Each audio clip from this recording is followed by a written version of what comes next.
তোমাদের র্যাম কয় জিবি দেওয়া কেন 8 জিবি?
तो ब्राउज़र ही ओपन है ना।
ইনস্টল করে দিয়েছি, এখন পিসি ঠিক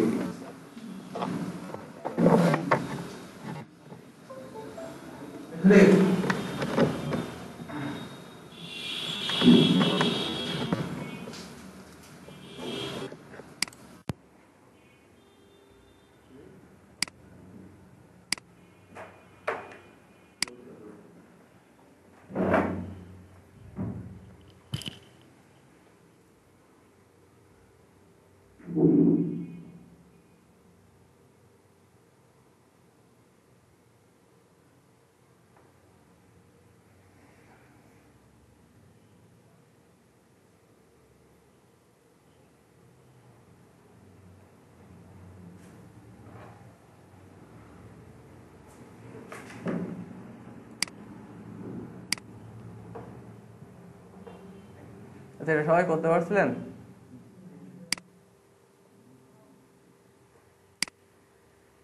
কোনো সমস্যা হয়েছিল নাকি? হয়নি?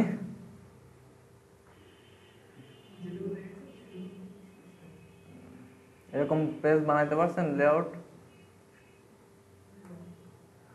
আচ্ছা, তাহলে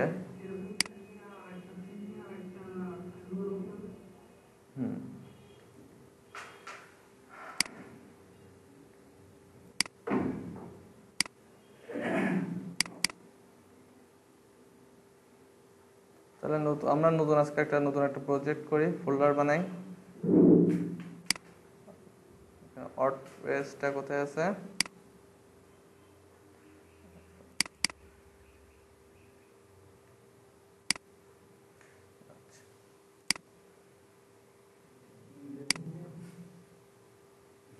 কোনটাই?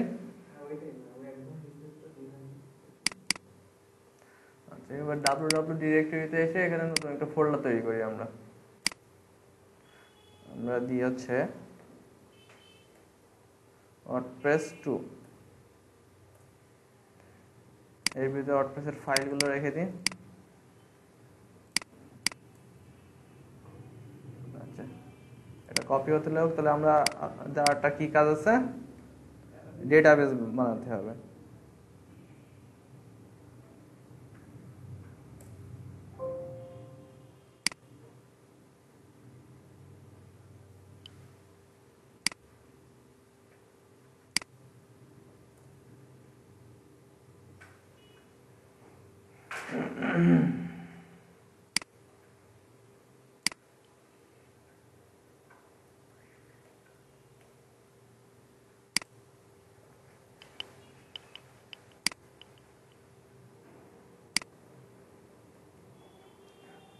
তাহলে আমাদের একটা কপি হয়ে গেছে না? তাহলে আমরা এখন নতুন যে ফোল্ডার করছি সেই ফোল্ডারের নাম দিই localhost/wordpress2 দিলে কি আসবে বলেন তো? ওয়ার্ডপ্রেসের ইনস্টলেশন পেজটা আসবে। এখান থেকে আমরা কি করব? কন্টিনিউ দিই।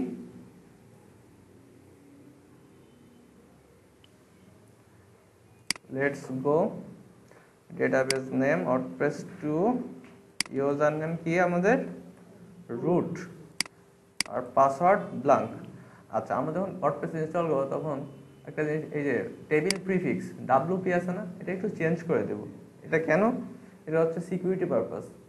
মানে আমাদের যখন ওয়েবসাইট যখন এসকিউএল ইনজেকশন করবে, তো ওরা যদি জানে যে ওয়ার্ডপ্রেস দিয়ে ইনস্টল করা, ওয়ার্ডপ্রেস দিয়ে আমাদের ওয়েবসাইটটা তৈরি করা, তো ওরা নর্মালি দেখা যাচ্ছে ওরা ডাইরেক্ট জেনে যেতে পারে যে আমার টেবিলের নাম প্রিফিক্স আছে WP/ড্যাশ, এরপরে যে টেবিল হবে। টেবিল কি জানেন? হ্যাঁ, ওইটা টেবিলটা মূলত কি, মনে করেন এটা তাক বলতে পারেন। তাক কি বুঝেন? বই রাখে যে এখানে, এরকম তাক। এবার তাকের ভিতরে মানে টেবিলে, বা টেবিলের ভিতরে আবার কি থাকে? কলাম থাকে। ওই কলামের ভিতরে বিভিন্ন কলামে বিভিন্ন রকম ডেটা সেভ করা থাকে। আমরা যদি একটু ওয়ার্ডপ্রেসের আমাদের আগের যে ডেটাবেসটা ছিল সেটা যদি একটু দেখি, localhost/php/myadmin এর উপর, এখানে আমরা যদি এই ওয়ার্ডপ্রেস অনের উপর ক্লিক করি, দেখেন এই যে যেগুলো আছে এগুলো হচ্ছে মূলত হচ্ছে টেবিল। প্রথমটা কি, টেবিলের নাম কি wp আন্ডারস্কোর কমেন্ট মেটা, তারপর কি wp underscore comments, wp underscore links, তারপরে কি অপশনস, পোস্ট মেটা, সবগুলোর আগে কিন্তু wp আন্ডারস্কোর দেওয়া আছে। এটা কোথা থেকে আসছে, এই যে আমরা যে টেবিল প্রিফিক্স যেটা দিয়ে রাখছে এইটা। সো একটা হ্যাকার যখন দেখবে যে যখন দেখবে যে ওয়ার্ডপ্রেস দিয়ে বানানো, তারা যখন আপনার এসকিউএল ইনজেকশন দিয়ে যদি কখনো আপনার ডেটাবেস পর্যন্ত পৌঁছাতে পারে, সো তারা যদি ডেটাবেসের নামটা যদি যখন দেখবে যে যখন সে প্রথমে সর্বপ্রথম তার মাথায় কোনটা আসবে, wp আন্ডারস্কোর দিয়ে, বা সে প্রথম কি করবে, আমরা যে ডাটাবেস বানাচ্ছি না, আমরা যে ইউজার বানাই, যে একটা অ্যাডমিন আর ইউজার পাসওয়ার্ড দিয়ে যেখানে লগ ইন করি, তো ওইখানে ওইটা কোন টেবিলে থাকে জানেন, ওইটা হচ্ছে কি wp আন্ডারস্কোর ইউজার্স টেবিলে।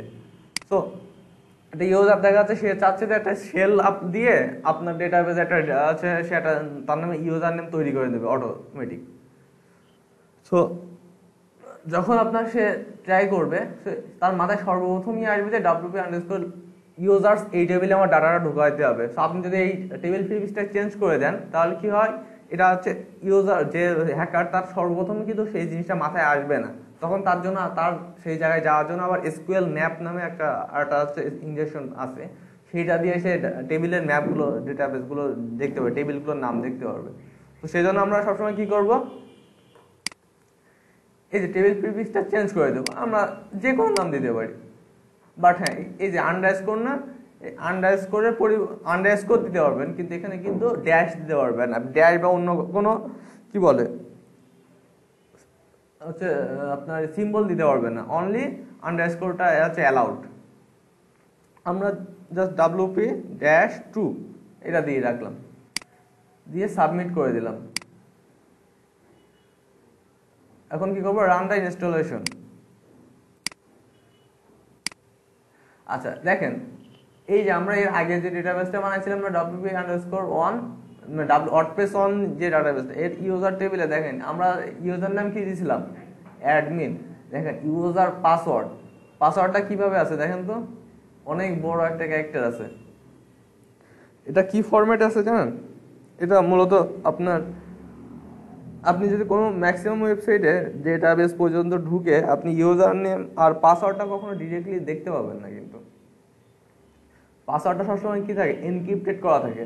আপনি যদি এখানে টোটাল মেবি এখন কয়টা ওয়ার্ডপ্রেসে এখানে সর্ট ইউজ করা আছে, সর্ট ছাড়া যদি আমরা MD5 করি, এটা এই এনক্রিপশন, এই ওয়ার্ডপ্রেস যে এনক্রিপশন লাইব্রেরিটা ইউজ করে এটাকে বলা হচ্ছে MD5।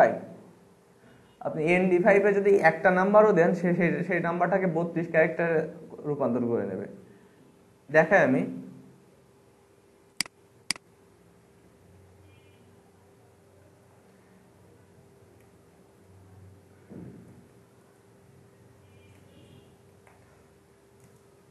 MD5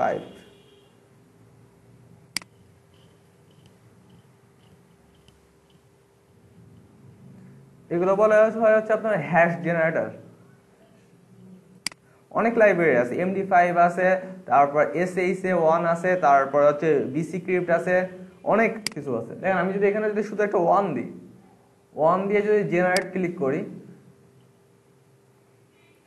এই অনের আন্ডারে অনের জন্য আমার হ্যাশ কোড হচ্ছে এটা। আমরা যখন ওয়ার্ডপ্রেসের ডাটাবেসে যদি পাসওয়ার্ড যদি 1 দিই, তার আন্ডারে এইটা হবে। তাহলে এইটা থেকে কি আপনি 1 বের করতে পারবেন? এটা কিন্তু পারবেন না। এখানে সবসময় এই 32টা ক্যারেক্টার আপনার তৈরি করে দিবে। হ্যাঁ, এখানে ডিক্রিপশন হয় না, MD5 কখনো ডিক্রিপশন হবে না। দেখেন সিম্পল একটা জিনিস দেখে, যে লাস্টে কত আছে, 9 দিয়ে আছে না, আমি আবার যদি 1 দিই, দিয়ে যদি জেনারেট ক্লিক করি, কোড একই আসবে, কিন্তু এখানে মাঝখানে চেঞ্জ হবে, প্রতিবার আমার চেঞ্জ হবে। হ্যাঁ, কিছু কিছু এনক্রিপশন আছে যেগুলো মানে অনলাইনে ডিক্রিপশন করা যায় খুব ইজি, যেগুলো যেমন কি অ্যাডমিন 123 অ্যাডমিন। আমরা যদি দেখেন এই যে এরা আমরা পাসওয়ার্ড কত দিয়েছিলাম মনে আছে? এই পাসওয়ার্ড এটার জন্য হ্যাশ কোডটা আমরা কত দিয়েছিলাম মনে আছে কারোর? আচ্ছা আমরা একটু দেখি, localhost/wordpress1/wp-admin 1 2 3 4 দিয়েছিলাম তাই না? আচ্ছা 1 2 3 4 এর জন্য কিন্তু এইটুকু আছে। আমরা যে কপি করে যে md5 decrypt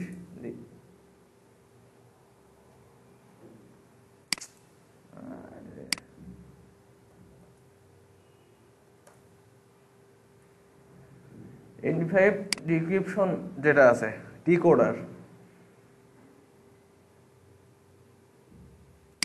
আমরা যদি এই কোডটু কপি করে এখানে দিয়ে এখন ডিক্রিপ্ট করি,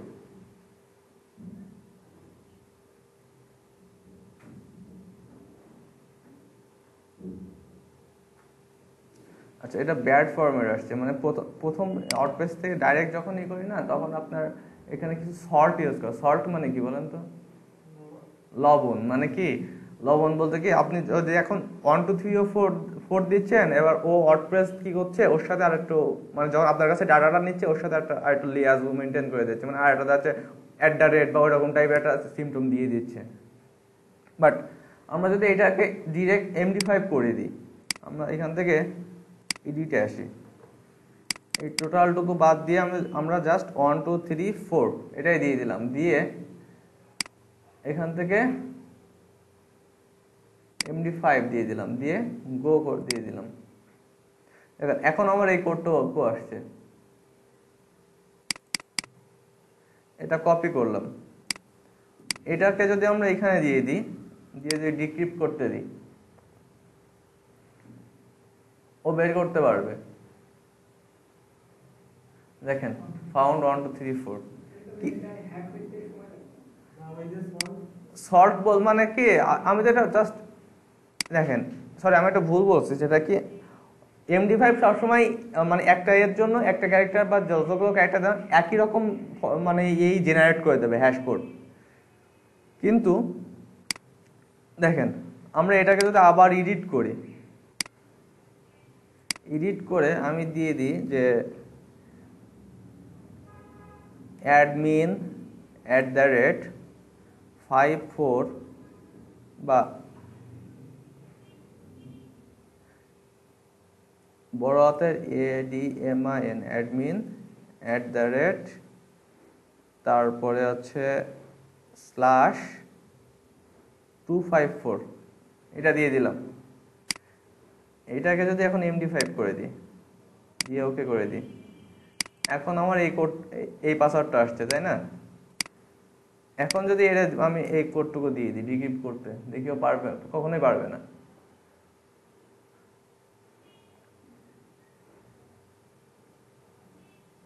নো রেজাল্ট ফাউন্ড, পারবে না। সেজন্য বলা হয় যে আপনি যখন ইউজার নেম পাসওয়ার্ড যখন দেবেন সবসময় একটা স্পেশাল ক্যারেক্টার আর লেন্থটা মেনটেন করতে হবে। এদের ওয়েবসাইটটা কাজ করে কিভাবে, এই ওয়েবসাইটটা কাজ করতেছে কিভাবে? এদের মনে করে একটা ডেটাবেস আছে, ডেটাবেসে কি দেখা যাচ্ছে 200 বা 2000 বা 2 লাখ পাসওয়ার্ড এর ফরম্যাট দিয়ে দিয়ে সেভ করা আছে যে 1 2 3 4 এর জন্য আমার md5টা কেমন আসতে পারে। এবং ওই যখন ওই এই হ্যাশ কোডটা যখন ওই হ্যাশ কোডের সাথে মিলে যাচ্ছে তখন সে 1 2 3 4 দিয়ে দিয়েছে, কিন্তু যখন এই হ্যাশ কোডটা ওদের ডেটাবেসে নাই, এই হ্যাশ কোড ওদের ডেটাবেসে নাই, সো ওরা কখনো এনক্রিপ্ট করতে পারবে না এটা।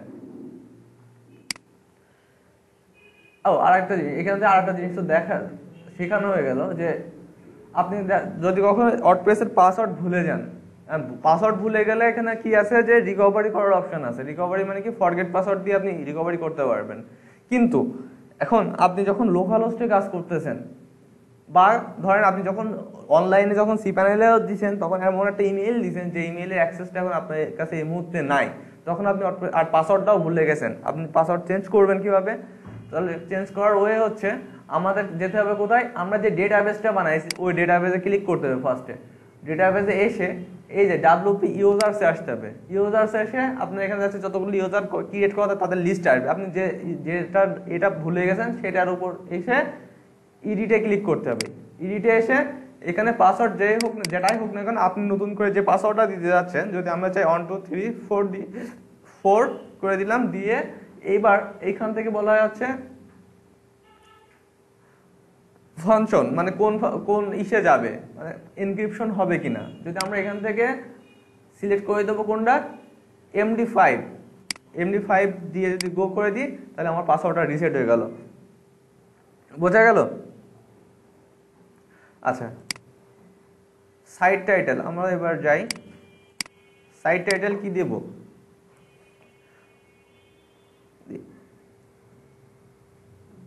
WordPress 2 ইউজার নেম দিয়ে আমরা অ্যাডমিন, পাসওয়ার্ড 1 2 3 4, ইমেল অ্যাড্রেস এটা দিয়ে দিই, ইনস্টল WordPress।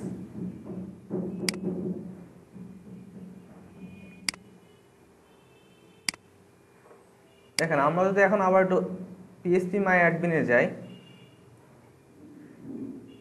আমরা WordPress অন এর জন্য ডিফল্ট টেবিল প্রিফিক্স wp-on রাখছিলাম, কিন্তু এবার যদি আমরা এই ডাটাবেসে ক্লিক করি WordPress 2 তে, wp2 আন্ডারস্কোর অ্যাড হয়ে গেছে সবগুলোর আগে। এইগুলোকে বলা হচ্ছে কি তাহলে? প্রিফিক্স মানে কি? প্রি মানে কি? পূর্বে, আর ফিক্স মানে কি? হ্যাঁ, নির্ধারণ করা, মানে আমার টেবিলের আগে আমি কোন জিনিসটা আগে নির্ধারণ করে দিতে চাচ্ছি। আচ্ছা, আমরা লগ ইন করি তাহলে।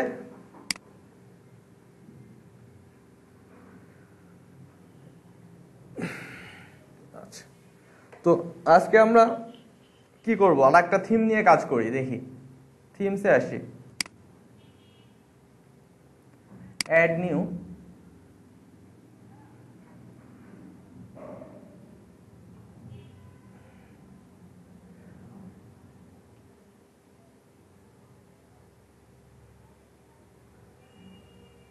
কি থিম নিয়ে কাজ করা যায় বলেন?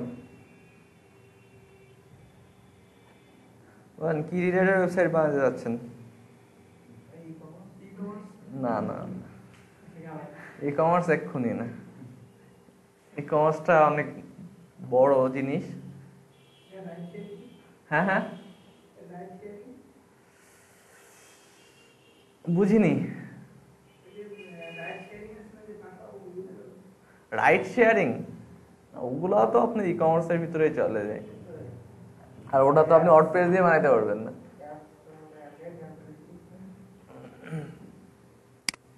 আমরা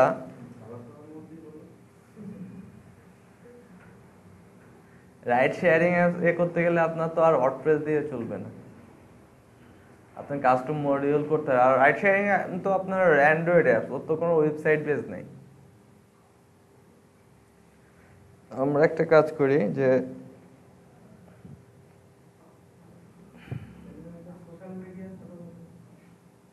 সোশ্যাল মিডিয়া,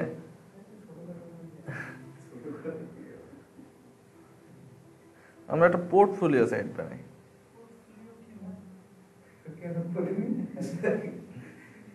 পোর্টফোলিও কি জানেন না এখনো? পোর্টফোলিও কি বলেন? যতটুকু জানেন ততটুকুই বলেন।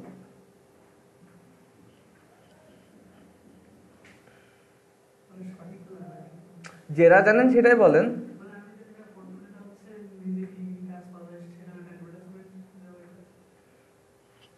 পোর্টফোলিওর বাংলা মিনিং কি?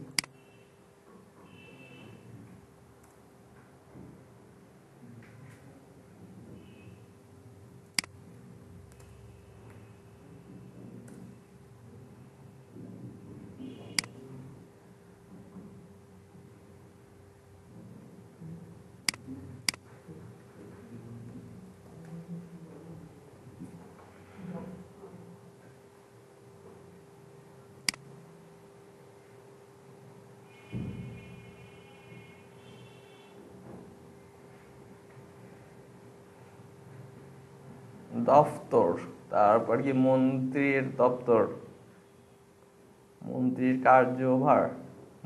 কার্যভার, আলগা কাগজপত্র রাখার জন্য ব্যাগ বা খাতা। পোর্টফোলিওটা বলতে বোঝায় যে আপনি আগে যে কাজগুলো করছেন বা আপনার প্রিভিয়াস এক্সপিরিয়েন্স প্লাস হচ্ছে আপনার কি বলে, এক কথায় হচ্ছে আপনার আগে পূর্বের কাজের যে জন্য যে একটা লিস্ট করে রাখা, ওইটাকে বলা হচ্ছে পোর্টফোলিও। আমরা যদি এখানে লিখি পোর্টফোলিও লিখে সার্চ করি,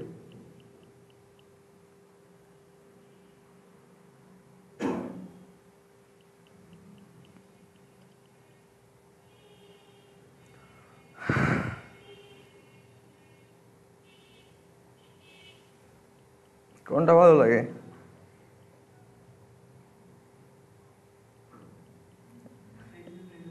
এটা এটা পোর্টফোলিও ওয়েব। আচ্ছা ঠিক আছে, তাহলে এটা আমরা ইনস্টল করি।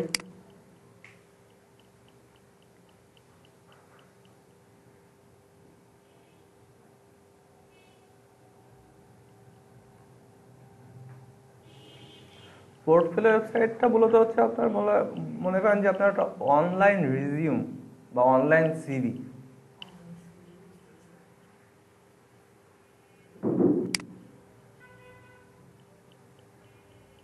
আচ্ছা এটা ইনস্টল করলাম থিমটা। ইনস্টল করার সঙ্গে দেখেন, দেখবেন যে ইনস্টল করার কিছু কিছু থিমের সাথে কিছু কিছু প্লাগ ইন রিকমেন্ডেড, মানে কি এই থিমটা কাজ করানোর জন্য, প্রপারলি কাজ করানোর জন্য কিছু কিছু প্লাগ ইন মানে অবশ্যই আমার ইনস্টল করা লাগবে। যেমন দেখেন এটা ইনস্টল করার সঙ্গে সঙ্গে এখানে কি বলছে, this theme recommends the following plugins, কি একমি ডেমো সেটআপ, তারপরে কি বলছে গুটেনটর, তারপরে page builder by site origin. কয়টা? তাহলে 3টা প্লাগইন এই থিমটার জন্য রিকমেন্ডেড। তাহলে আমরা যদি এখান থেকে কি করব, তাহলে বিগিন ইনস্টলিং প্লাগইনে ক্লিক করব। আচ্ছা, এটা জাস্ট ইনস্টল করার ফলে আপাতত শুধু থিমটা অ্যাক্টিভ করার ফলে লেআউটটা কেমন আসছে দেখি, এরকম আসছে, তাই না? তাহলে আমরা এখন কোনগুলো করব, প্লাগইনগুলো ইনস্টল করব। তাহলে এখান থেকে এটা ক্লিক করে সবগুলো সিলেক্ট করলাম, ইনস্টল ক্লিক করলাম, এরপরে অ্যাপ্লাই।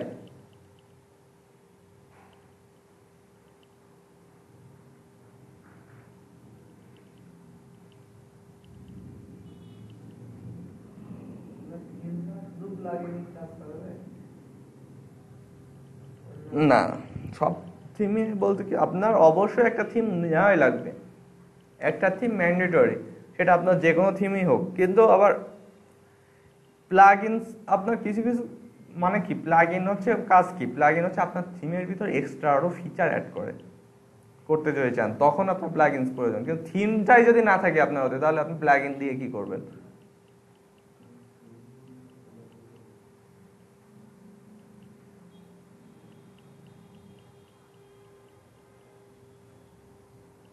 মানে কি আপনার মুখ যদি না যায়, তা অনেক রকমের খাবার নিয়ে এসে লাভ কি, আপনি তো খাইতে পারবেন না।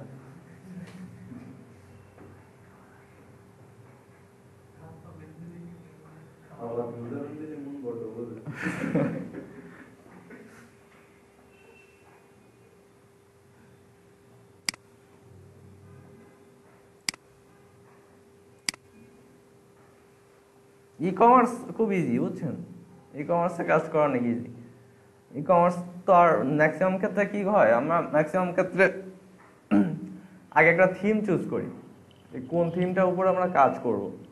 ওই থিমটা চুজ করার পরে আমরা জাস্ট থিমটা অ্যাক্টিভ করে দিই, করে দিয়ে হচ্ছে ওই থিমে যে ডেমো থাকে, প্রতিটা থিমে একটা করে ডেমো থাকে, যে দেওয়ার সঙ্গে সঙ্গে ওই ডেমোটা ইনস্টল করলে আপনার থিমে টোটাল ওয়েবসাইটের স্ট্রাকচার দাঁড়া যায়। তখন আপনার জাস্ট কাজ কি, তখন আছে ওই থিমের সাথে যে রিলেটেড যে প্রোডাক্টগুলো আসছে ওইগুলো ডিলিট করে দিয়ে আপনি আপনার মতো নিজস্ব প্রোডাক্ট সেট করা, ইমেজগুলো জাস্ট চেঞ্জ করা এই সেকশনে গিয়ে, খুব ইজি।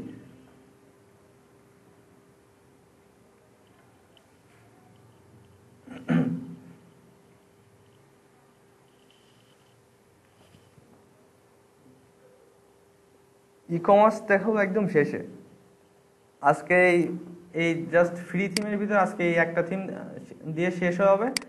আর নেক্সট থেকে আপনার আর একটা দেখাবো, সেটা হচ্ছে ফার্স্ট দেখাবো হচ্ছে ডিবি থিম, তারপরে ডিবি থিমের পরে দেখাবো হচ্ছে আপনার আর একটা এক্সট্রা কোনো প্রিমিয়াম থিম, তারপরে দেখাবো হচ্ছে এলিমেন্টর। এলিমেন্টর কি এলিমেন্টর একটা হচ্ছে প্লাগইন, এলিমেন্টরের কাজ কি? এলিমেন্টরটা হচ্ছে, এটা হচ্ছে আপনার পেজ বিল্ডার বলতে পারেন। ড্র্যাগ অ্যান্ড ড্রপ করে আপনি সুন্দর সুন্দর মানে মনের মতো লেআউট তৈরি করে নিতে পারবেন, কোনো আপনার HTML CSS করা লাগবে না।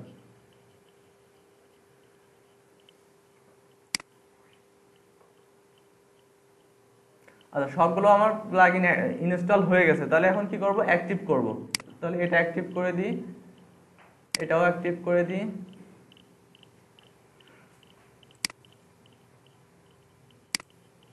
এটা অ্যাক্টিভ করে দিই, এরপরে এটাও অ্যাক্টিভ করে দিলাম।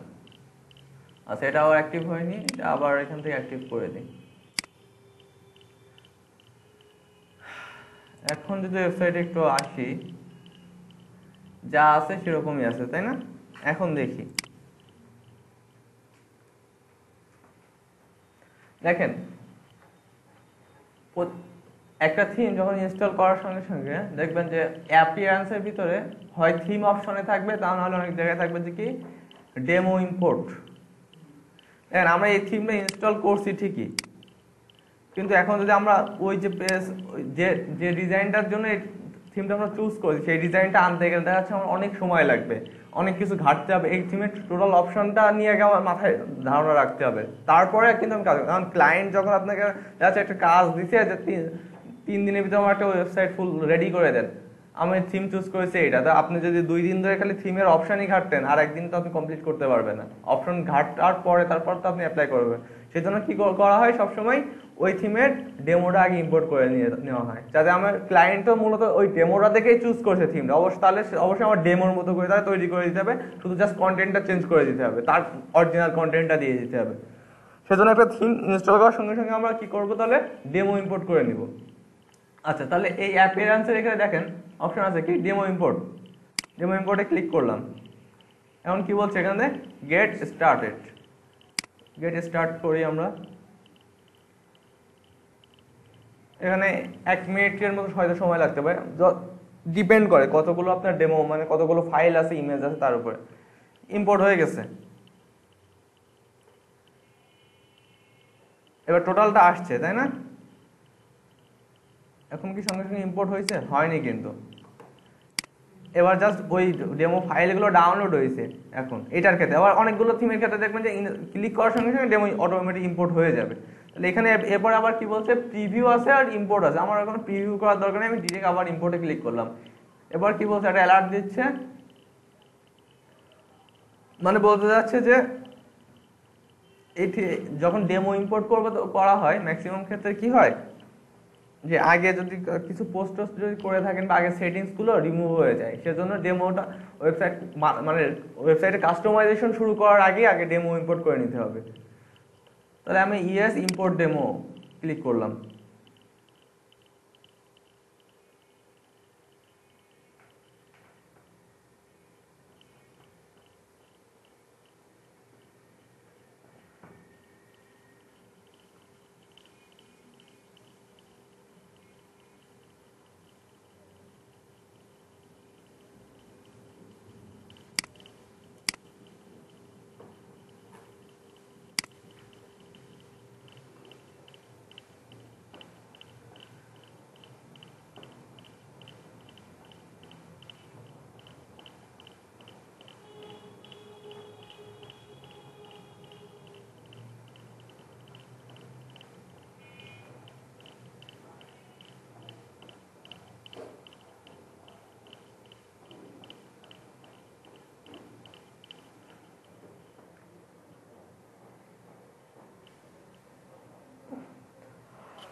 এখন ওয়েবসাইট বানানো মনে হয় খুব ইজি হয়ে গেছে।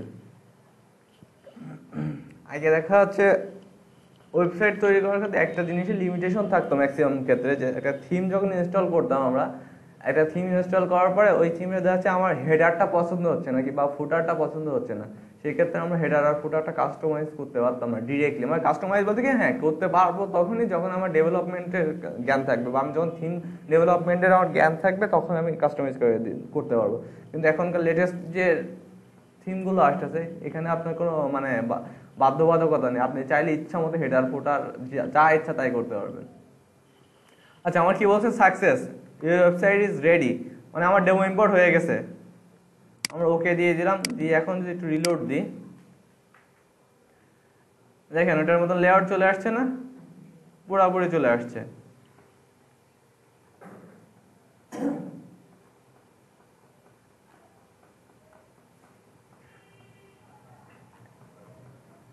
এখন কি করার কাজ দেখি, এখানে একটা নোটিশ দিছে কি, পোর্টফোলিও ওয়েব ইনফো, এখানে যদি ক্লিক করে দেখি কি বলছে।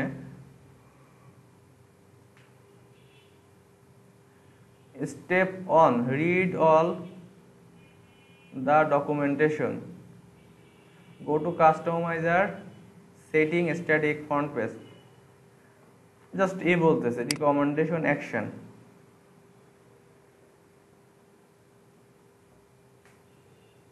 মানে এখানে কি বলছে, আমার তো ডেমো ইম্পোর্ট করা হয়েছে, ডেমো ইম্পোর্ট করছিলাম কোনটার মাধ্যমে, ওই যে একটা প্লাগইন সাজেস্ট করে দিয়েছিল না, ওইটা ইনস্টল করছিলাম। তো এখন বলতেছে কি এই প্লাগইনটা যেহেতু এখন ডেমো ইম্পোর্ট হয়ে গেছে, তাহলে এটা ডিঅ্যাক্টিভ করে দিতে বলছে। তাহলে আমরা ডিঅ্যাক্টিভ করে দিই।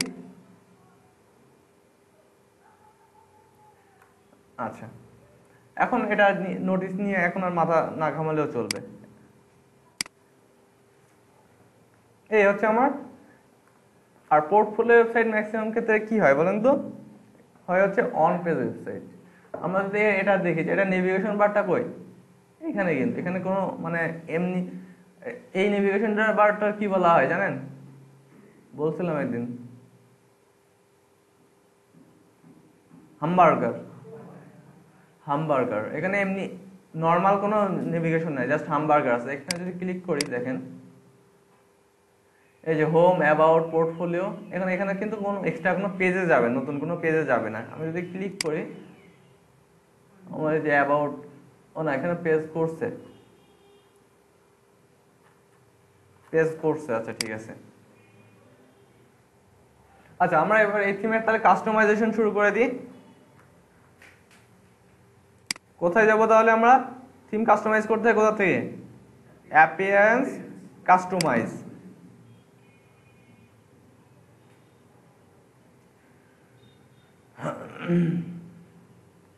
আচ্ছা, প্রথমে কি আছে,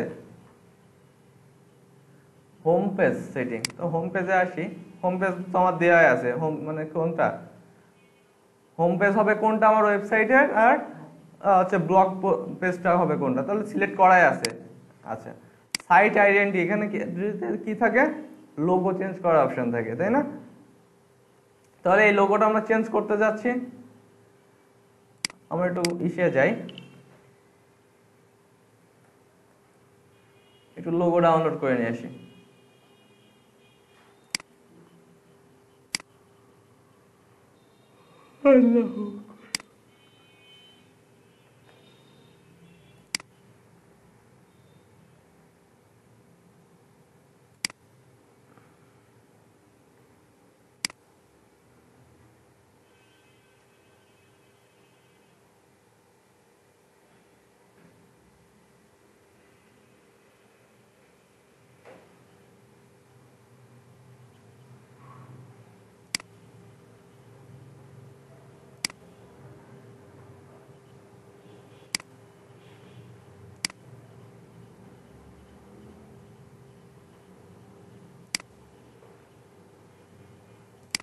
স্লো কেন?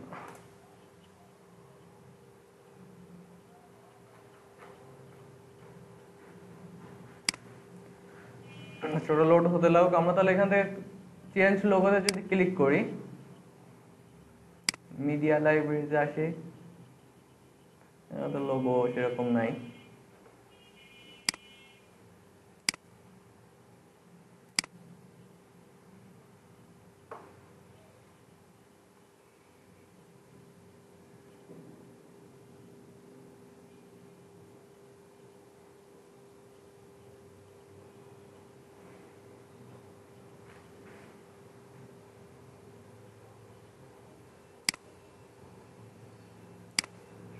স্লো কেন?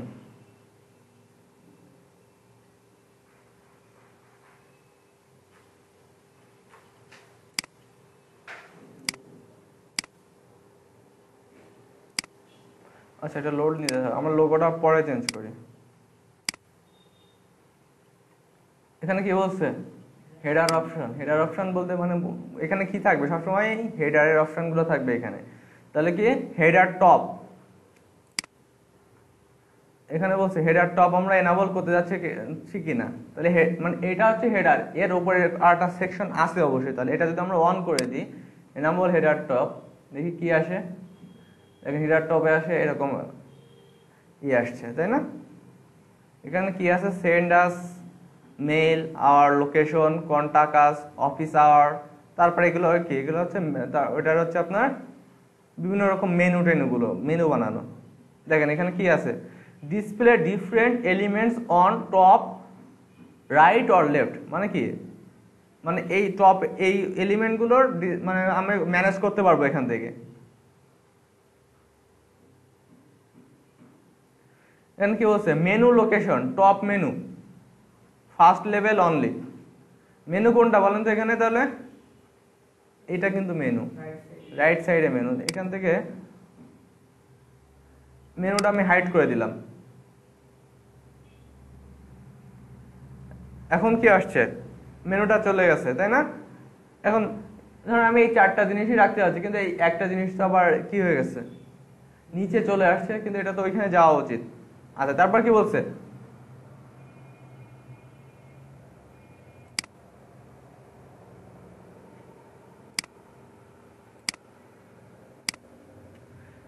Top info display. ইনফো কোনটা, ইনফো মনে হয় এইগুলা। আমরা যদি এটাকে অন টপ রাইট করে দিই, দেখি কোনটা কোথায় যায়, এই পাশে চলে আসছে না? আমরা তাহলে লেফটে রাখি, social display on top right, top right এই পাশে আসবে সোশিয়াল ডিসপ্লে গুলো। কিন্তু এখানে দেখতেছি কি, এগুলো যে এক লাইনে শো করে, এখনো এখানে কোনো অপশন কিন্তু পাই নাই আমরা, তাই না? আছে কি এখানে? নাই। তাহলে এটা আপাতত আমরা পাবলিশ করে রাখি। এখন এখানে যদি ক্লিক করি, এখানে আর না, এখন আমরা কোথায় যাব, feature section option, featured section option. এখানে ফিচার্ড বলতে কিছু আছে এখানে নাই। আচ্ছা, তারপরে আমরা এবার যদি এখানে আসি, এখানে কি কি অপশন আছে, এনাবল ফিচার্ড সেকশন, এখানে ক্লিক করলাম, ফিচার সেকশনটা এনাবল করা আছে, তাই না? কি বলছে এখানে, feature section will display on front or home page, মানে কোথায় ডিসপ্লে করবে, অনলি ফ্রন্ট পেজ বা হোম পেজে। মানে কি, আমরা ওয়েবসাইটের যে ল্যান্ডিং পেজ বলা হয়, যে ওয়েবসাইটে ঢুকলে যে পেজটা শো করে, ওই পেজে অনলি শো করবে। আচ্ছা, এখানে বলছে কি, feature section include feature slider and feature column. Note, please go to static front page setting and select a static page, then front page and post page to be enable it. মানে এখানে কি বলতেছে, যে আমরা যে reading থেকে কি করি, যে একটা পেজটাকে সিলেক্ট করে আমরা ফ্রন্ট পেজ করে দিই না, ওই অপশনটাকে অন করতে বলছে। আচ্ছা, তাহলে এখানে আমরা যদি এটা ডিসেবল করি, তাহলে দেখি কোন সেকশনটা চলে যায়, তাহলে বুঝতে পারবো আমরা। একদম উপরে যে যে এটা ছিল, কিন্তু সেটা চলে গেছে, তাই না? এটা যদি আবার এনাবল করে দিই, তাহলে আবার চলে আসছে। আচ্ছা, এবার একটু ব্যাক যাই। এবার কি, ফিচার্ড স্লাইডার সেকশন, এখানে আসি। আচ্ছা, এখানে কি বলতেছে, এখানে কিন্তু অনলি একটা স্লাইডার করা। স্লাইডার মানে কি, একটার পর একটা যাবে, স্লাইড হবে, কিন্তু এখানে একটাই দেওয়া আছে। এখানে কি বলছে, যে এনাবল অ্যানিমেশন। অ্যানিমেশন বলতে কোনটা বোঝাচ্ছে, যখন এই ঢুকতেছে তখন এই যে ইমেজ, এই লেখা টেখাগুলি উপর থেকে নিচ থেকে বিভিন্ন জায়গা থেকে আসতেছে না, এগুলোকে বলা হচ্ছে কি অ্যানিমেশন। এটাকে যদি আমি ডিসেবল করে দিই, তাহলে কিন্তু কোনো অ্যানিমেশন হয়নি। আবার যদি এনাবল করে দিই, এই যে উপর থেকে নিচে নামলো, একটা অ্যানিমেশন হলো। এবার কি, ডিসপ্লে টাইটেল। টাইটেল কোনটা বলেন তো, এই স্লাইডারের টাইটেল কোনটা বলতে পারবেন? হ্যাঁ, এই যে কেলস উইলিয়ামস। এটাকে যদি আমরা ডিসেবল করে দিই, তাহলে কি হবে, টাইটেলটা চলে যাবে। আচ্ছা, এটা আমরা অন করে দিই, ডিসপ্লে এক্সেপ্ট এক্সাপ্ট, এটা বলা হচ্ছে এক্সাপ্ট। এক্সাপ্ট কোনটা বলেন তো? এই যে সিনিয়র ডেভেলপার, এটা হচ্ছে এক্সপার্ট। এক্সাপ্ট, এটা যদি অফ করে দিই দেখি কোনটা চলে যায়। এক্সাপ্টটা চলে গেছে না? ওই শুধু সিনিয়র, মানে ওরা কি ছিল, ওর ডেজিগনেশন বলতে পারেন। আচ্ছা, এরপর কি বলছে? Feature slider image display option full screen background display, মানে কি ফুল স্ক্রিন হয়ে থাকবে। এই যে ব্যাকগ্রাউন্ডে যে ইমেজটা আছে, এই যে মানুষটার ছবি, এটা কি হয়ে থাকবে? ফুল স্ক্রিন হয়ে থাকবে। আর যদি রেসপন্সিভ ইমেজ দিয়ে দিই তাহলে কি হবে? ও রেসপন্সিভ হয়ে যাবে অটোমেটিক। তাহলে আমরা ফুল স্ক্রিন দিব না রেসপন্সিভ দিব? দেখি কোনটা ভালো লাগছে। ফুল স্ক্রিনটা ভালো লাগছে। আচ্ছা, এরপর কি বলছে? স্লাইডার টেক্সট অ্যালাইন, মানে এই যে স্লাইডারের যে টেক্সটগুলো আছে এগুলো কোন সাইড শো করবে? তো লেফট দেওয়া আছে না, আমরা যদি রাইট দিয়ে দিই তাহলে কোন পাশে আসবে? রাইট সাইডে চলে আসছে। আর সেন্টার দিলে সেন্টার,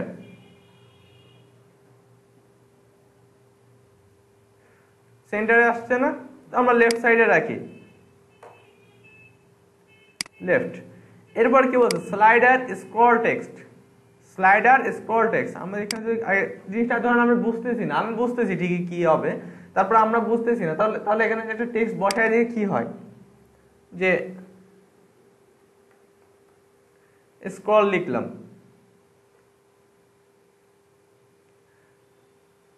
লেখাটা কি আসছে কোথাও? না। এরপর কি বলছে? স্লাইডার স্ক্রল লিংক, তাহলে লিংকে যদি আমরা আপাতত হ্যাশ দিয়ে রাখি, এবার কিন্তু আসার কথা, তাও কি আসে নাই না?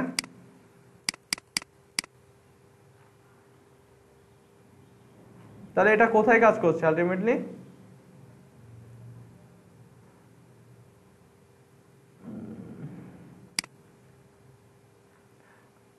আচ্ছা, আমরা যদি একটু পাবলিশ দিই, দেখেন এখন কি এখানে কোনো একটা দাগ আছে? এখানে আমরা যদি একটু রিলোড দিই, এবার দেখেন স্ক্রল অপশনটা চলে আসছে, কিন্তু বুঝতে পারছেন? এখন আমরা এখানে স্ক্রল লেখাটা আসে নাই, আমরা যদি এটা একটু রিলোড দিই তাহলে কিন্তু এবার অপশনটা পাবো, ওই এটা দেখতে পাবো লাইভ প্রিভিউতে।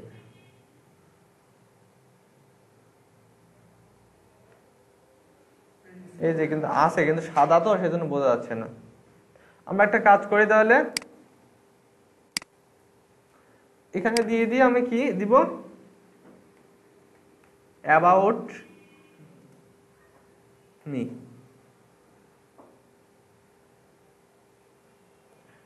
দিয়ে আপাতত পাবলিশ করে রাখি। আচ্ছা, এখন আমি যাচ্ছি কি এখানে আরেকটা স্লাইডার দিতে, তাহলে কি করব?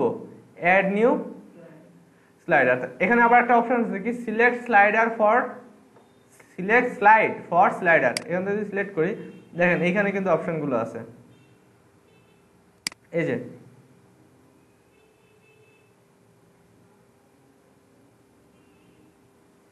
সিলেক্ট পেজ ফর, কি বলছে? স্লাইড, মানে কোন পেজটাকে আমরা স্লাইড এর জন্য সিলেক্ট করতে যাচ্ছি। এরপর কি? বাটন অন টেক্সট, মানে কি বাটন অন বলতে বোঝা যাচ্ছে ভিউ পোর্টফোলিও, এটা হচ্ছে বাটন অন। এখানে যদি দিই আমি, আচ্ছা এটা এরকম থাক, ডাউনলোড। এরপর কি আছে? বাটন অন লিঙ্ক, মানে এখানে ক্লিক করলে কোথায় যাবে? আচ্ছা, ডাউনলোড রিজিউম, রিজিউম মানে কি? সিভি। সিভিটা না দিয়ে আমি দিয়ে দিই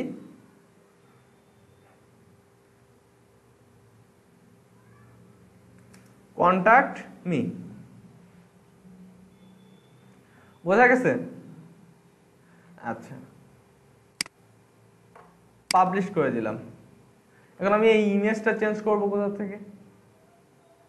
দেখেন এখানে এখন কি বলতেছে, এখানে কিন্তু সিলেক্ট পেজ ফর স্লাইড, মানে এখানে বলতেছে যে একটা পেজটাকে স্পেস সিলেক্ট করতে বলছে স্লাইডের অপশনের জন্য। তাহলে অবশ্যই আমার পেজ বানাতে হবে, পেজে গিয়ে আমার হচ্ছে স্লাইড বানাইতে হবে। আমি যদি অ্যাড নিউ স্লাইড করি, এখানে কি আর কোনো পেজ করতে দেওয়া যাবে? আমি আরেকটা কাজ করি, দেখি হুসাইন আহমেদ সিলেক্ট করে দিই। দেখেন এখন যখন দুইটা আছে না, এখন কিন্তু স্লাইড নেক্সট করার অপশন আছে, দেখি 2 নম্বরটা ক্লিক করি, 2 নম্বরে এই ইমেজটা আসছে। এবার যদি এখানে বাটন অন টেক্সট দিয়ে দিই আমি লার্ন মোর,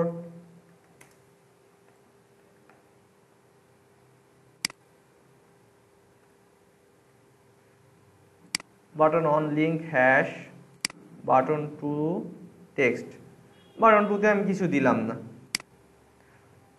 তাহলে এরকম আসছে না? আমি চাচ্ছি না থাক, আমি নিজে একটা বানাবো।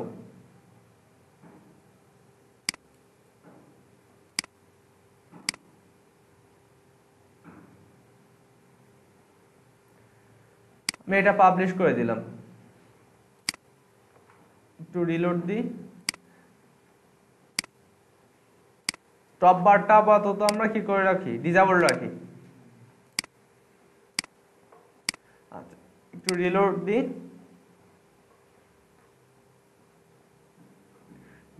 আচ্ছা আমরা তাহলে এখন কোথায় যাবো, আমরা আবার এখান থেকে ড্যাশবোর্ডে আসি, কারণ পেজ বানাতে হবে কোথা থেকে, ড্যাশবোর্ড থেকে আমার। তাহলে এখান থেকে পেজেস, পেজেস থেকে অল পেজে আসি।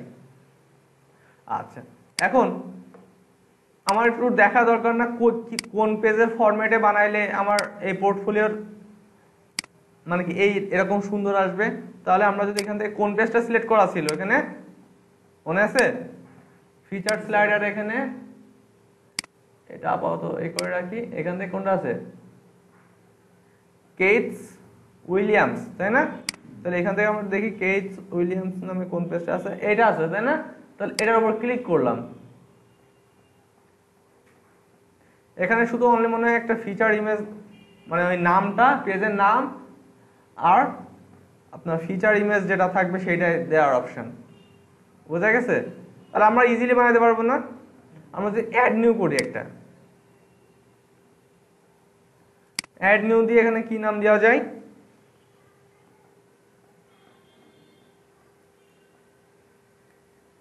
শোভন আহমেদ দিয়ে রাখি।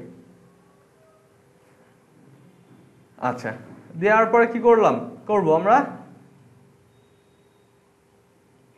ফিচার্ড ইমেজ সিলেক্ট করে দিতে হবে। তাহলে আমরা ফিচার্ড ইমেজের পরিবর্তে একটা কাজ করি, এই ইমেজটাকে বসাই দিই। না এটা তো আবার শুধু ব্যাকগ্রাউন্ড ইমেজ হয়ে গেল।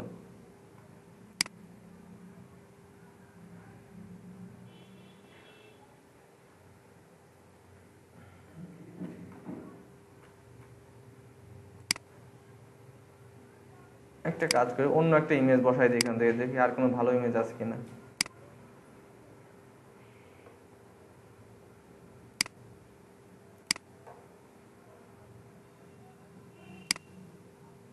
এই ইমেজটা দিয়ে দিই, সেট ফিচার ইমেজ হিসেবে এটা করে দিই।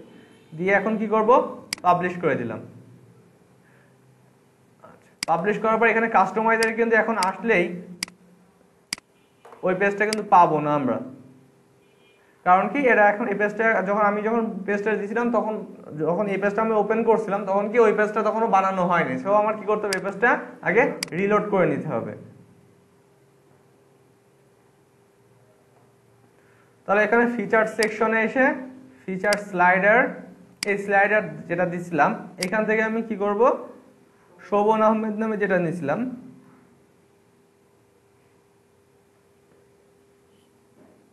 এটাকে সিলেক্ট করে দিলাম। এখন চেঞ্জ করে দেখেন ওই যে শোভন আহমেদ চলে আসছে। আচ্ছা আরেকটা জিনিস কি আছে, আমি বাটনটাও দিয়ে দিলাম যে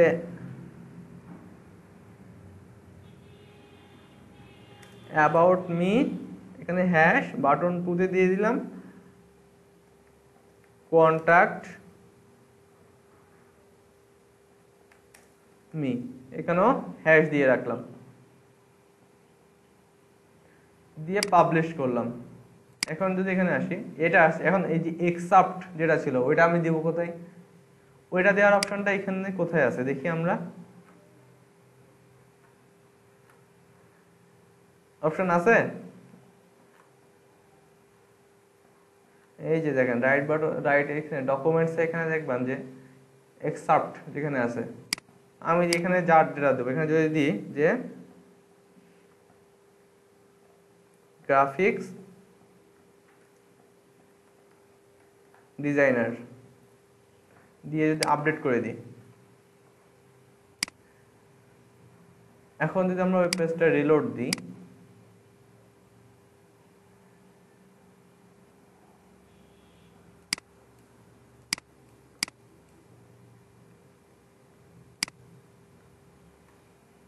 দেখেন চলে আসছে না? আচ্ছা, তাহলে এটা চেঞ্জ করতে পারবো তো আমরা, না? ওকে, এখন তাহলে আমরা স্লাইডারটা কি বুঝতে পারলাম।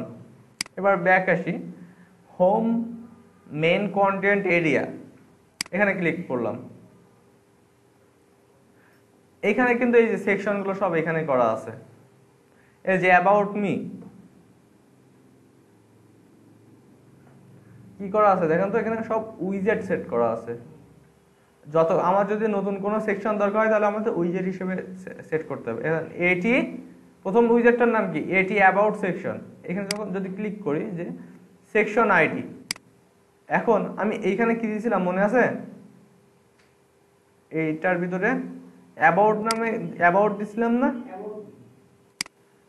না, এই যে লিঙ্কটা কি দিছিলাম, হ্যাশ দিছিলাম নাকি?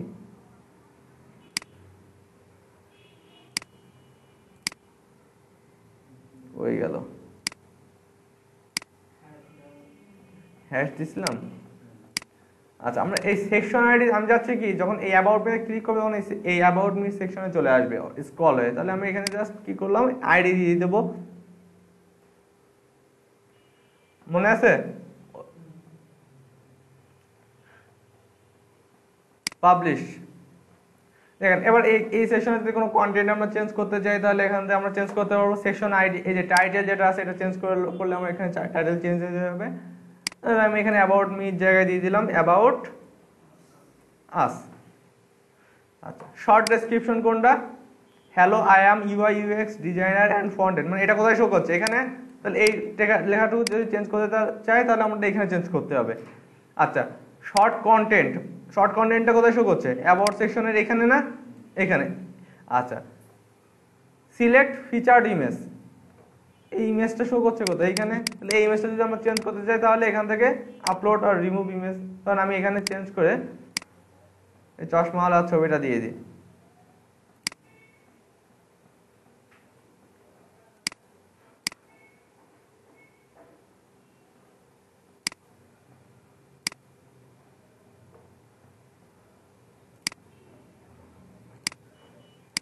এখান থেকে এবার ইমেজটাকে টান দিয়ে এখানে দিয়ে দিই, দিয়ে সেট ফিচার ইমেজ করে দিলাম।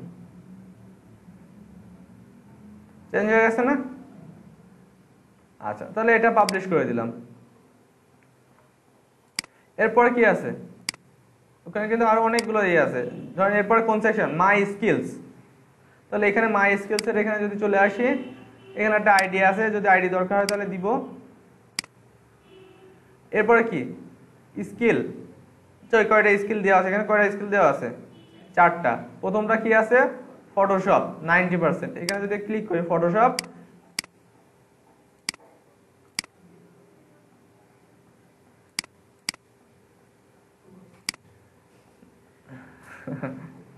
দেখেন এগুলো আবার কি করা বলেন তো? পেজ বানানো, কিন্তু পেজ থেকে ডাইনামিক নিয়ে আসতেছে। এই যে logo design, UI UX design, যদি এখান থেকে ইউআই ইউএক্স ডিজাইন দিয়ে দিই,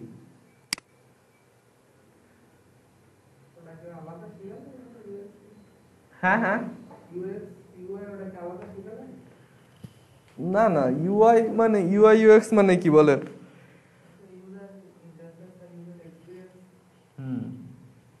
মানে কি, আপনি যখন একটা ওয়েবসাইট বানাচ্ছেন তখন সেটা যখন ইউজার ফ্রেন্ডলি যদি হয় তাহলে ওটা ইউআই ইউএক্স ডিজাইন হয়। ওখানে শেখার কিছু নেই। দেখেন ইউআই ইউএক্স যখন সিলেক্ট করে দিয়েছি তখন দেখেন এখানে ইউআই ইউএক্স ডিজাইন আর শর্ট একটা ডেসক্রিপশন আসে। এটা কোথা থেকে আসতেছে বলেন তো? এক্সআর্ট থেকে। আমরা যদি ইউআই ইউএক্স ডিজাইন পেজটাতে যাই, এখানে অল পেজে এখানে এসে লাস্ট পেজে মনে হয় আছে, এই যে ইউআই ইউএক্স ডিজাইনে যদি ক্লিক করি, আচ্ছা এক্সআর্ট থেকে না, সে হচ্ছে মূলত এখানে ভিতরে যে লিখে দিয়েছে সেটার থেকে আসতেছে। এই কন্টেন্ট থেকে আমি এখানে যদি দিই I have 5 years experience in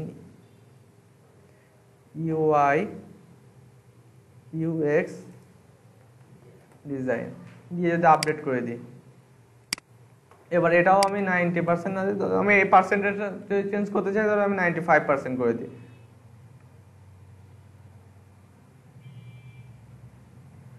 দিয়ে পাবলিশ করে দিলাম, দেখেন চেঞ্জ হয়ে গেছে না এখানে লেখাটাও, আই হ্যাভ 5 years এক্সপিরিয়েন্স এরকম।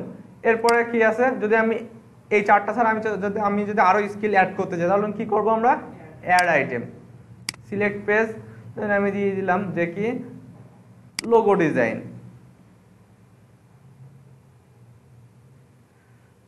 লোগো ডিজাইন এখানে কত দিলাম আমি 80 করে দিলাম।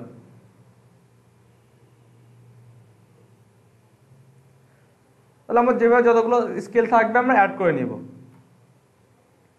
আচ্ছা তাহলে স্কিলের সেকশনে আর তেমন কিছু নাই। এরপর কি মাই সার্ভিস, এই সব একই, আপনার এখানে সব পেজ বানানো,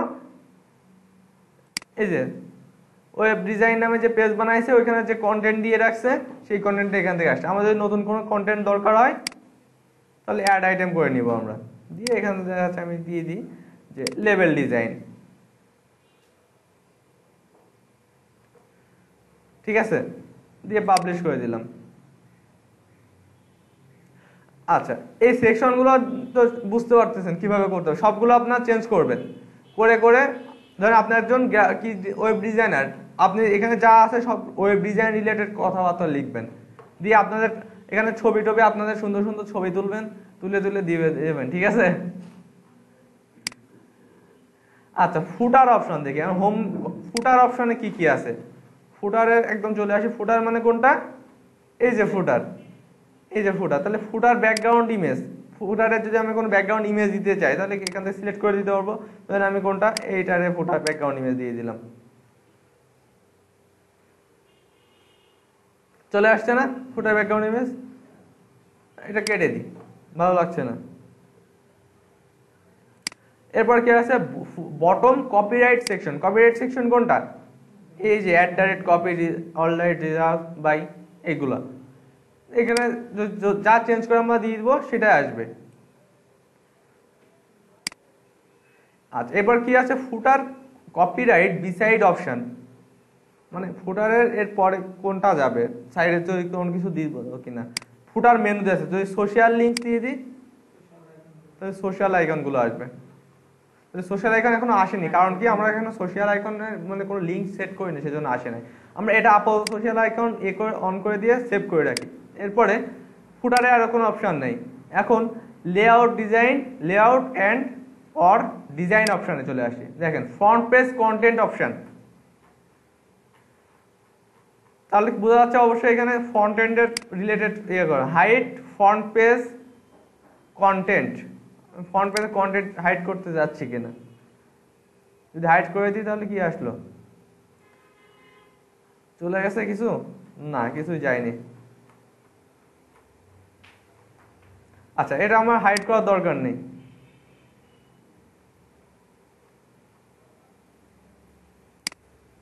অ্যানিমেশন, এই যে সবকিছু অ্যানিমেশন হচ্ছে না, এই যে স্ক্রল করলে এই যে অ্যানিমেশন হচ্ছে, এই অ্যানিমেশন হচ্ছে, এই যে আসতেছে একটু উপর থেকে নিচে আসছে, জুম ইন হচ্ছে, এগুলো যদি ডিসেবল করতে চাই তাহলে এখানে এটা অন করে দেব। ডিসেবল করে দিলে কি হবে, আর কোনো অ্যানিমেশন হবে না। অ্যানিমেশন বলতে কোনটা বোঝাচ্ছে, check this disable to overall site animation effect provided by theme. Public দিয়ে দেখি, যদি এখন রিলোড দিই,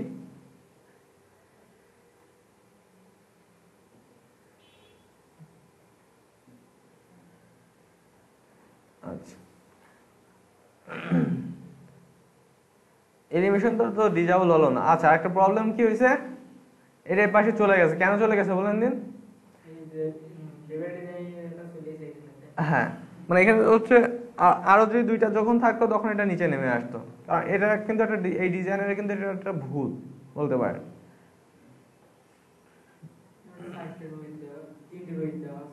হ্যাঁ, কিন্তু উইথ দেওয়া আছে, জাস্ট একটা ফ্লোর দেওয়া আছে, কিন্তু এই সেকশনগুলোর তো ওর দেওয়া উচিত ছিল কি display block and overflow area. দেখেন আমরা যদি ইন্সপেক্ট এলিমেন্ট করি, ওই যে আমরা যখন এর আগে যে এইচটিএমএল যেটা বানাইতে গেছিলাম, ওই যে সাইড চলে যাচ্ছিল না, তাহলে এই প্রবলেমটা সলভ করছিলাম কিভাবে? এই সেকশনে যদি আমি যদি দেখি উইথ 100% দিলে এখন কাজ করছে, ওভারফ্লো এরিয়া দেওয়া দরকার পড়ে নাই।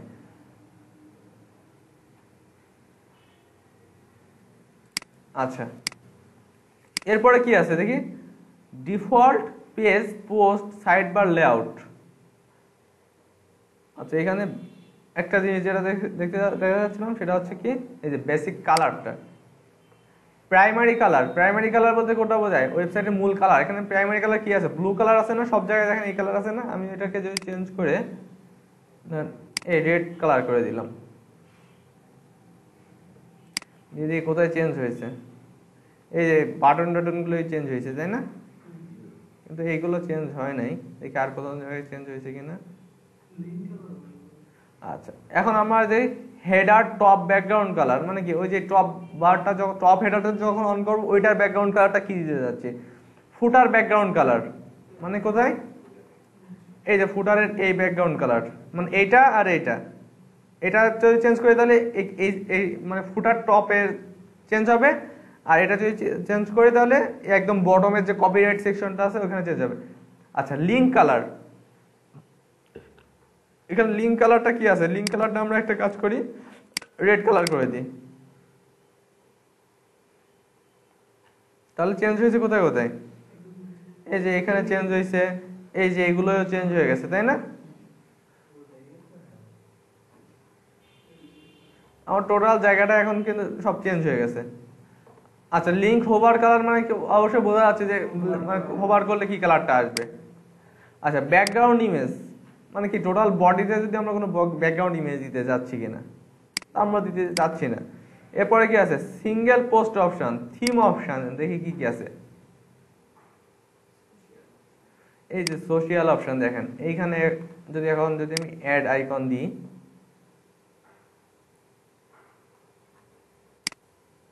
এখান থেকে কি করব, এই যে অ্যাড আইকনে ক্লিক করব। এখন যে আইকনটা যাচ্ছে, আমি যদি ধরেন ফেসবুক লিখে সার্চ করি, ফেসবুক কোনটা দেওয়া যায়, তখন আমি এটাই দিয়ে দিলাম, দিয়ে এন্টার লিংক মানে কি, মানে ক্লিক করলে কোথায় যাবে? আমি যাচ্ছি কি হ্যাশ।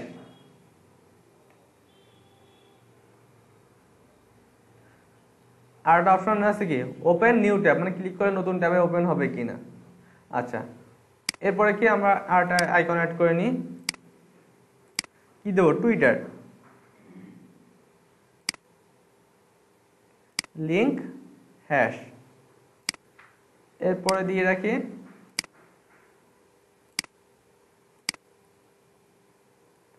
ইনস্টাগ্রাম,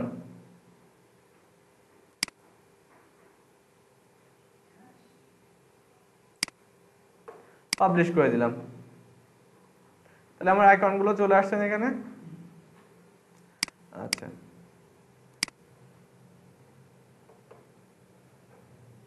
অনেক অপশন আছে থিমটাতে।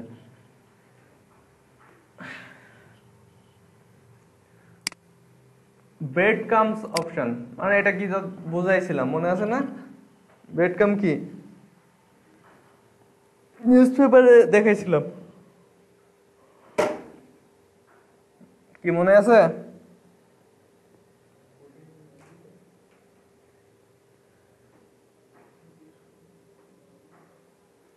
চন্দন বলো, ব্রেড কাম কি?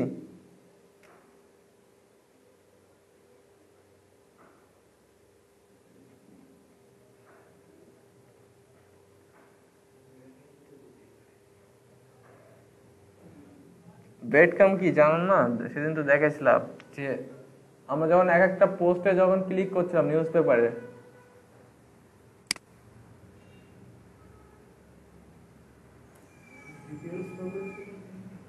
আমি যখন এটার উপর ক্লিক করতেছিলাম এই পোস্টের উপর, মানে কি এই যে এটাকে বলা হয় ব্রেড কাম, মানে আমি কোন পেজ থেকে এই পেজ এখানে আসছি এটাকে বলা হচ্ছে ব্রেড কাম। এই যে ব্রেড কামস, এখন ব্রেড কামের বিভিন্ন রকম অপশন আছে। যদি হাইড করে দিই তাহলে ব্রেড কামটা আসবে না বিভিন্ন পেজে। মানে কি, আমি যদি এই পেজটাতে আসি, যে এখান থেকে এসে এখানে ক্লিক করে ব্লগে আসি, ব্লগে তো ব্রেড কাম অন করা নেই, কন্টাক্টে আসি, এখানেও নাই। আচ্ছা, হ্যাঁ হ্যাঁ, ও সরি, হ্যাঁ এই যে এটা হচ্ছে ব্রেড কাম। তাহলে আমরা যদি এখান থেকে হাইড করে দিই, দিয়ে পাবলিশ করে দিই, এখন রিলোড দিই, তাহলে ব্রেড কামটা চলে গেছে না? আচ্ছা, এবার ব্যাক যাই, সার্চ, সার্চ অপশন কি আছে এখানে? দিই কোথাও,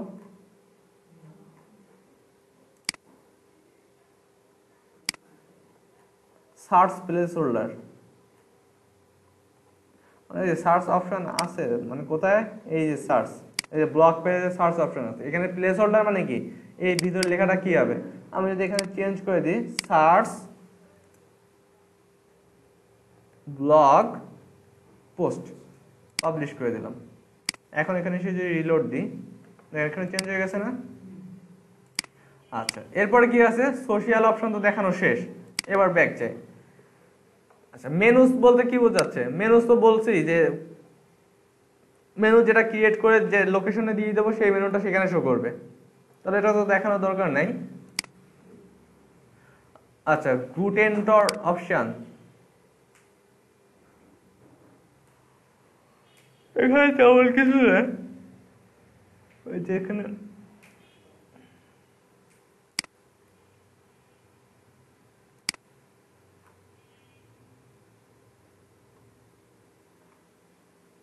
আচ্ছা, সিঙ্গেল পোস্ট অপশন যেটা আছে এখানে, সিঙ্গেল পোস্ট কোনটা?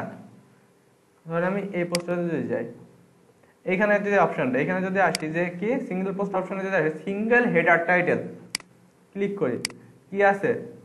ব্লগ, এখানে কি ব্লগ আছে না? এই যে কোনো পোস্টে যখন ক্লিক করি না কেন, যে কোনো পোস্টে আসি না কেন, কি আসতেছে? ব্লগ লেখাটা আসতেছে না? এটা যদি চেঞ্জ করতে চাই তাহলে কি করবো? এখানে আমি এখানে দিয়ে যে কি নিউজ করে দিলাম, দিয়ে পাবলিশ করে দিলাম, এখানে এসে রিলোড দিই, নিউজ চলে আসছে। আচ্ছা, এরপর কি আছে? ফিচার্ড ইমেজ অপশন, ফুল, মানে এখানে কি শুধু ইমেজের সাইজটার জন্য, যে আমি এখানে যদি দিই থাম্বনেল, পাবলিশ, দেখেন এখানে যদি একটু রিলোড দিই, এই যে ফিচার যে ইমেজটা ওটা ছোট হয়ে গেছে। যদি আমরা ফুল ফুল দিয়ে দিই তাহলে কি হবে? আমরা যে সাইজের ইমেজটা আপলোড করছি সেই সাইজের ইমেজটাই শো করবে ওখানে। আচ্ছা, তো এই থিমে তো আর কোনো অপশন নেই, তো আপনারা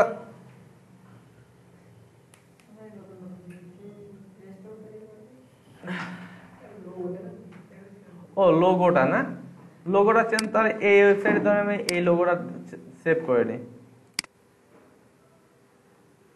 সেভ করলাম। লোগো কোথায় অপশন ছিল? থাকে সাইট আইডেন্টিটিতে, এখান থেকে চেঞ্জ লোগো, লোগোটাকে এখানে বসায় দিই, সিলেক্ট। আচ্ছা, ক্রপ করতে বলছে, তাহলে আমি স্কিপ ক্রপ করে দিই, চেঞ্জ হয়েছে না? হয়ে গেছে, পাবলিশ করে দিলাম।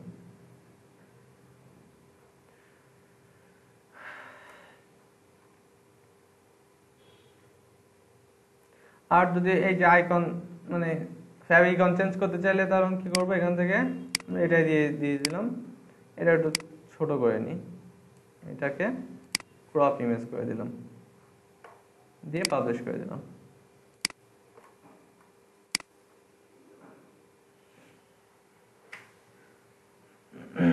ঠিক আছে,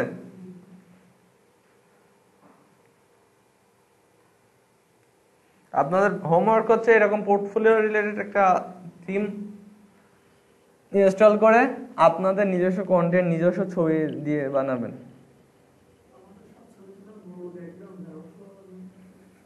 আচ্ছা, গুগল থেকে ডাউনলোড করে নিয়েন,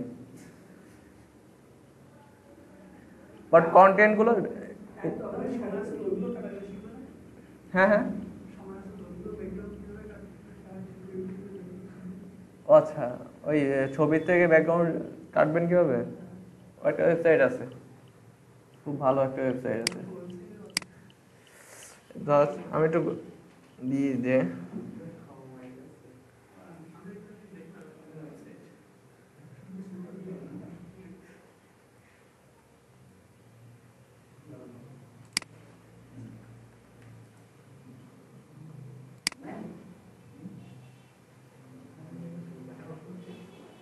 জানি একটা ব্যাকগ্রাউন্ড আছে তাই না, এই ব্যাকগ্রাউন্ডটা কাটতে যাচ্ছি না, আমি ইমেজটা সেভ করে নিই আগে।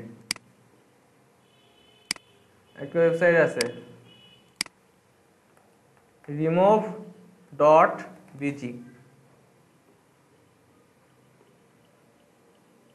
এখানে যদি ইমেজটা দিয়ে দেন, এটা ওয়েব পিজি তো নিবে মনে হয় তো না, জেপিজি নিবে অনলি।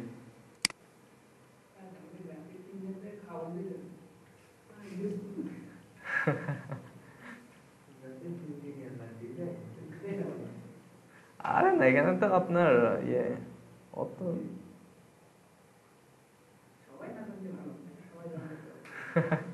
আচ্ছা, এটা দি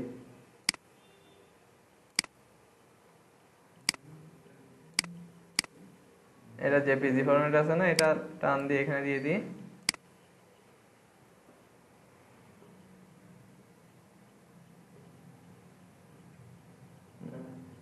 দেখেন ইয়ে হয়ে গেছে, রিমুভ করে দিয়েছে, আর খুব সুন্দরভাবে কেটে দেয়, যে আপনি এখন থেকে ডাউনলোড করে দিতে পারবেন। বাট এখানে কিন্তু একটা রেস্ট্রিকশন আছে, সেটা হচ্ছে অনলি একটাই ফেস থাকতে হবে, মাল্টিপল ফেস থেকে কিন্তু কাটবে না।